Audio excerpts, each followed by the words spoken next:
तो है hello friends, welcome back to my YouTube channel. कैसे हैं आप सभी? एक बार फिर से स्वागत है आपका हमारे यूट्यूब चैनल में। तो हमने पढ़ लिया था स्कूली शिक्षा में सुधार, उसमें क्या क्या सुधार किया जाना है और किस किस प्रकार से किया जाना है, तो वो हमने पढ़ लिया था। अब हम उच्च शिक्षा की बात करेंगे कि एनईपी 2020 के थ्रू उच्च शिक्षा किस प्रकार की होनी चाहिए, तो वो हम पढ़ेंगे।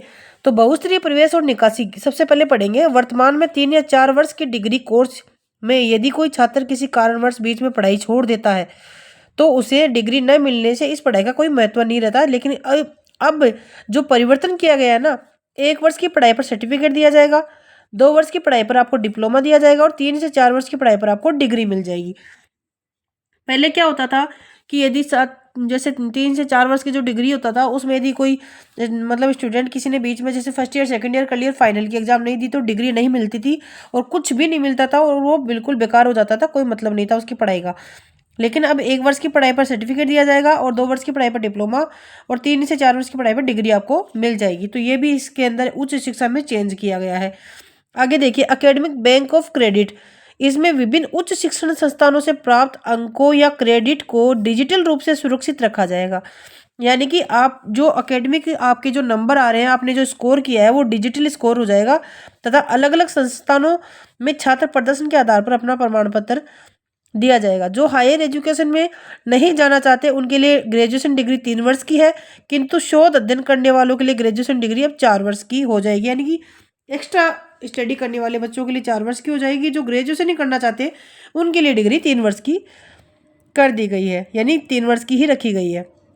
आगे देखिए, पोस्ट ग्रेजुएशन कोर्स यानी पीजी 1 साल बाद पढ़ाई छोड़ने का विकल्प रहता था है, लेकिन अब 5 साल तक संयुक्त ग्रेजुएट मास्टर कोर्स लिया जाएगा। अगला है कॉमन एडमिशन टेस्ट यानी कि केट।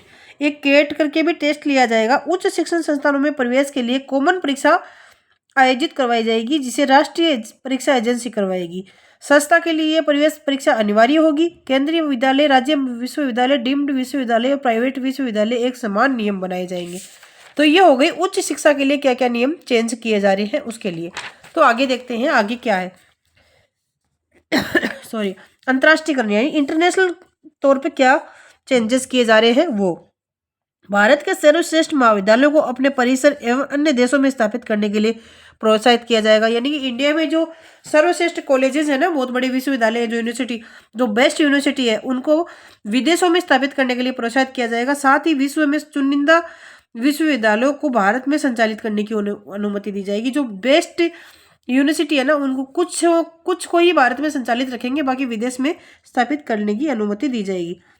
विश्वविद्यालय अनुदान आयोग यानी यूजीसी, अखिल भारतीय तकनीकी शिक्षा परिषद यानी एआईसीटीई और national council for technical education यानी एनसीटीई को समाप्त कर अब रेगुलेटरी बोर्ड बनाई जाएगी। तो ये उच्च शिक्षा में चेंजेस करे जा रहे हैं किसके तहत? एनईपी 2020 के तहत। अब देखो, शिक्षकों से संबंधित सुधार क्या क्या करे जा रहे हैं हमारी एनईपी 2020 में। यानी टीचर से संबंधित भी कुछ सुधार होंगे, तो वो क्या क्या होंगे ये देखिए। नेशनल मेटरिंग प्लान, इसमें शिक्षकों का उन्नयन किया जाएगा। शिक्षकों को प्रभावकारी और पारदर्शी प्रक्रियाओं के जरिए भर्ती पर किया जाएगा तथा पदोन्नति भी अब योग्यता के आधार पर की जाएगी। अब जो प्रमोशन होते थे वो क्वालिफिकेशन के आधार पर ही आपके प्रमोशन होंगे। शिक्षकों के लिए राष्ट्रीय शिक्षा परिषद द्वारा वर्ष 2022 तक राष्ट्रीय प्रोफेशनल मानक तैयार किया जाएगा। प्रत्येक स्कूल में शिक्षक छात्रों का अनुपात पीटीआई यानी 30.1 से कम होगा तथा यानी कि प्रत्येक स्कूल में शिक्षक और छात्रों का अनुपात जो है ना वो कितना रखा जाएगा? 30, यानी कि 30 स्टूडेंट पर एक शिक्षक रखा जाएगा। ये चेंजेस भी करा जा रहा है।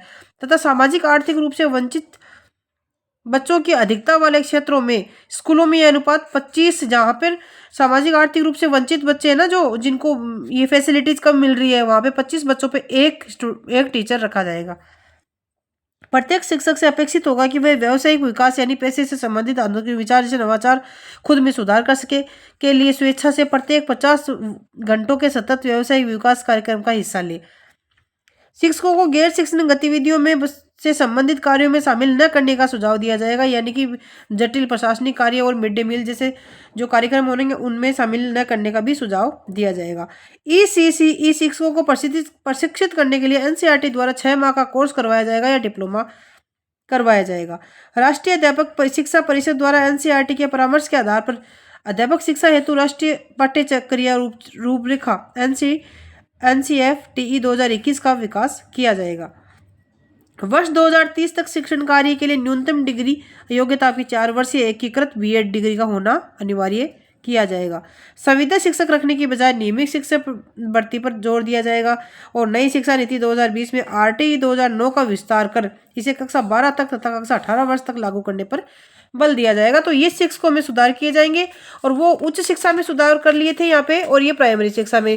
तो आगे इतना हमने पढ़ लिया है। अब देखिए शैक्षणिक भाषा में से संबंधित सुधार इसमें और किए जाएंगे, बहुत सारा है भी, तो अपन कल या परसों की वीडियो में इसको अपन पूरा कंप्लीट कर लेंगे। यदि आप मेरे ये 1.5 पेज का बचा है, ये मैं आपको कल पढ़ा दूंगी और उसके बाद जो इंपॉर्टेंट क्वेश्चन है मैं वो करवा दूंगी। तो ये चैनल के थ्रू आपको सारे मिल जाएंगे। तो वीडियो शुरू देखने के लिए शुरू से एंड तक पूरा देखें ताकि सारी जानकारी मिले, और चैनल को सब्सक्राइब कर ले ताकि नई वीडियो आपको सबसे पहले मिले। थैंक यू फ्रेंड्स, मिलेंगे नई वीडियो के साथ, तब तक के लिए बाय बाय।